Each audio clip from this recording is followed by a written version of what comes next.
My name is Elizabeth Kitley, Elizabethkeathley. And ma'am, what is your current address?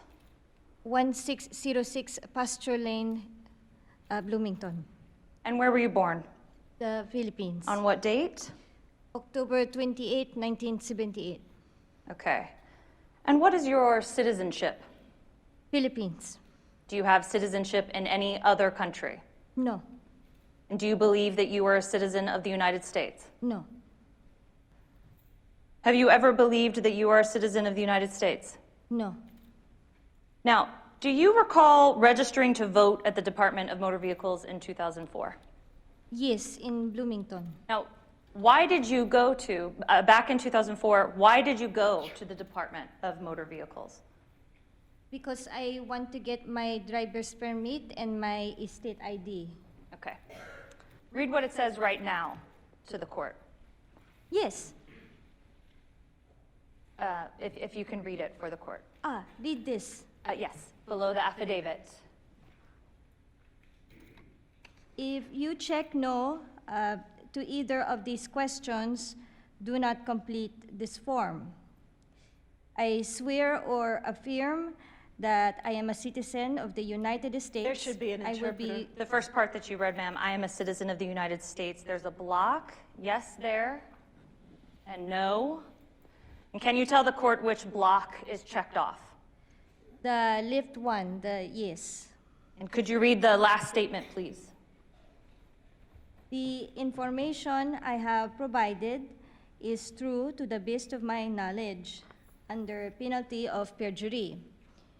If I have provided false information, I may be fined, imprisoned if I am not a U.S. citizen, deported from, or refused entry into the United States. Okay, and then you signed that document. Yes, I did sign it, but I don't remember to read the statement because they didn't tell me to read and to review and to read or something. Are these all your check marks here on the yes boxes to the questions? Don't remember. You don't remember? I don't remember. He just rushed me through, yeah. You don't remember no, if you checked it off? I don't remember. Okay. Do you have any reason to believe that the Department of Motor Vehicles, the clerk who assisted you, did not follow this procedure? Yes, I have the belief because I present my passport and my visa and they didn't ask me any questions. That's all I have. Let me ask you something, Beth. If you knew you were not eligible to vote, would you have voted? No. If you knew that signing that document led to something that you weren't eligible for, would you have signed it? No, I am not going to sign it. And what did you think you were signing when you signed on that dotted line? I just think that I am signing just for my state ID that I am applying for. So you didn't even know that it was a voter registration application that you were signing? No. Is that correct? Yes, correct. You used the word adapted. I mean, I didn't write a word. It's all literally the words that are there. Even the transcript errors are intact. Except that you cut. I really wanted to cut really close to the core of what I thought. So you thought this one in particular offered the dramatic possibilities? I did because I thought that the truth was really, really complicated in this case. In some ways, this was, you know, a remarkably pro-immigration story, and it didn't appear, the system didn't appear to be broken here, right? It seemed like what you're saying, that the immigration judge takes this very seriously, and the proceeding is handled, you know, with maximum care. And what's broken about this? The answer is, this is rare, what we just saw. Is that correct? I mean, I think it's becoming more difficult to have that level of thoughtfulness in immigration court. You know, any sort of non-lawyer, normal human being would look at this case and say, well, this shouldn't be like this. This is a, you know, a family we're tearing apart for a mistake. But largely, you know, largely unjust results are happening every day in immigration court. The uniqueness about this case, what we saw, is there was a victory.